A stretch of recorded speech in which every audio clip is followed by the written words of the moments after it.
Hello people of the internet, this is Kaiju Noir here with my review for Brave, the latest in a long line of films brought to us by Pixar Animation Studios. Now, I've always been a big fan of Pixar's films ever since I was 3 when I saw Toy Story up on the big screen.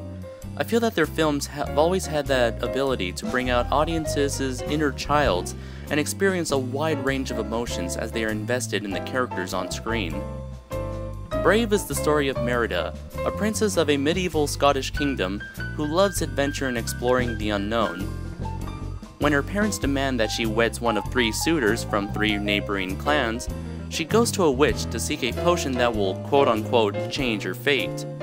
Now, without spoiling the plot, this potion actually changes her mother into a walking target for swords, arrows, and all sorts of weaponry. So Merida and her mother must find a way to change her back while making sure the clans do not start a war with each other.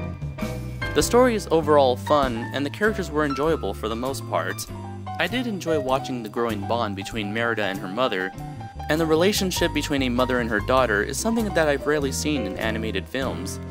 As much as I liked Merida during the second half of the film, I almost couldn't stand her at first when she was annoying and bratty, as she kept complaining about getting married. She knew the clans would go to war if she didn't, and her parents had prepared her for this her entire life. Luckily, she does become a strong and likable character, as I was able to get behind her fight for what she believed in.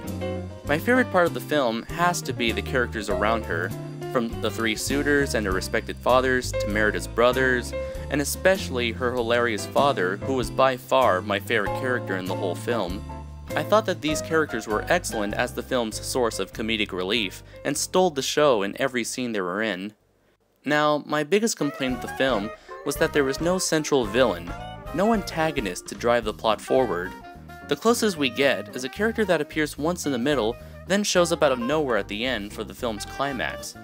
Now, you could say that Merida struggled to overcome her selfishness while trying to make the lives out of everyone around her happy, could count as the main source of conflict, but I personally only thought it was barely able to sustain an hour-and-a-half film and should have been relegated to a subplot. The last thing I want to cover is the short film that preceded Brave, La Luna.